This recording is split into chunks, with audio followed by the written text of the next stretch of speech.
लेकिन दिल्ली में ऑक्सीजन संकट पर आज दिल्ली हाईकोर्ट ने केंद्र सरकार को कड़ी फटकार लगाई है। ये एक बड़ी खबर है जो हम आपको बता दें। हाईकोर्ट ने कहा है कि दिल्ली में लोग ऑक्सीजन की कमी से मर रहे हैं, आप आंख मूंद सकते हैं लेकिन हम नहीं। मनीष झा मेरे सहयोगी साथ में है। मनीष, क्या कहा है कोर्ट ने और क्या इसका कुछ इम्पैक्ट पड़ेगा या फिर हालात वैसे ही रहेंगे?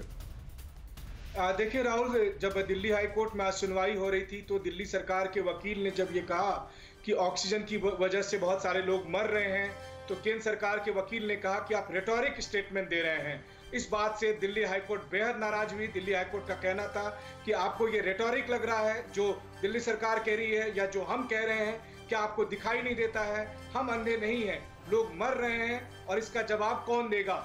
ये तो दिल्ली हाई कोर्ट ने केंद्र सरकार से कहा, लेकिन मेरी चिंता कुछ और है। मेरी चिंता यह है कि सुप्रीम कोर्ट के आदेशानुसार कल रात 12 बजे के बाद से केंद्र सरकार को दिल्ली में ऑक्सीजन की अबाध आपूर्ति करनी थी, लेकिन वो नहीं हो रही है। ऐसी स्थिति में हर बीतते घंटे के साथ केंद्र सरकार सुप्रीम कोर्ट के उस आदेश की अवहेलना कर रही है और इसी वजह को लेकर दिल्ली हाई कोर्ट में केंद्र सरकार को कहा गया कि हम आप पर कंटेम्प्ट ऑफ कोर्ट का प्रोसीडिंग क्यों ना शुरू करें। यानी ऑक्सीजन की किल्लत अब एक कॉन्स्टिट्यूशनल क्राइसिस में जाकर गुजर रही है, जहां पर हाई कोर्ट या सुप्रीम कोर्ट अदालत की अवमानना कार्रवाई शुरू करने जा रही है। जी मनीष, बिल्कुल निश्चित तौर पर आप बने रहिए हमारे साथ में। लेकिन डॉक्टर सुभाष चंद्रा, सवाल यहाँ उठ रहा है, एक तरफ हम ऑक्सीजन के लिए परेशान हैं, दूसरी तरफ कोरोना को लेकर के नई नई जो चीज़ें सामने आ रही हैं वो भी अलग तरीके का असमंजस खड़ा कर रही हैं। अब कहा जा रहा है कि एक नई दवाई सामने आ रही है, जो नई वैक्सीन है, वो सिर्फ एक डोज ही उसकी काफ़ी होगी। क्या सच्चाई है इसमें और आपको लग रहा है कि क्या इस तरीके की वैक्सीन बनकर के तैयार हो चुकी है?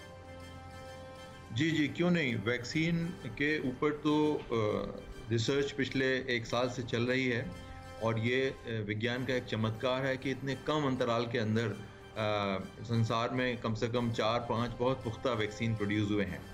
तो उस कड़ी में कम से कम 10 और वैक्सीन जो रिसर्च की प्रोसेस में हैं, उनमें से एक वैक्सीन ये है जिसकी सिंगल डोज पर्याप्त होगी और एक नेज़ल वैक्सीन्स हैं, ओरल वैक्सीन्स हैं, उस तरह की चीज़ें पाइपलाइन में हैं और उम्मीद है कि आने वाले समय में इनमें और इजाफा होगा वैक्सीन्स के नंबर में।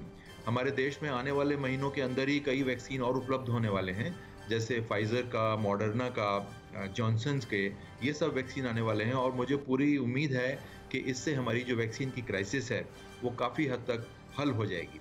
मैं जिस अस्पताल से रिप्रेजेंट करता हूँ, BLK मैक्स से, उनकी एक मुहिम चली है दिल्ली में, जहाँ उन्होंने एक बहुत बड़ा सेंटर, जो शायद कंट्री का सबसे बड़ा सेंटर क्रिएट किया है और वहाँ वैक्सीन की तादाद दिन के हज़ार से अधिक वैक्सीन्स लगने की प्रोसेस जारी है। 9 लाख वैक्सीन उन्होंने प्रोक्योर किए हैं सरकार की स्कीम्स के अलावा। तो हमारे ग्रुप की तरफ से एक बहुत बड़ी मुहिम है कि हम पेमेंट पर लग रही है ये वैक्सीन, कोविन ऐप पे आने के बाद ही लगती है, लेकिन 18 वर्ष से ऊपर के जितने लोग हैं उन सबको वैक्सीन उपलब्ध है और प्रयास ये है कि समय से हम वैक्सीन लगा सकें अधिक से अधिक जनता को, जिससे कि हम इस महामारी को डॉक्टर साहब, मुझे लगता है कि एक ही विकल्प है और इसके अलावा कोई विकल्प है भी नहीं वैक्सीन का। अड़ी सोमवार से शुक्रवार शाम 6 बजे सिर्फ TV9 भारतवर्ष पर।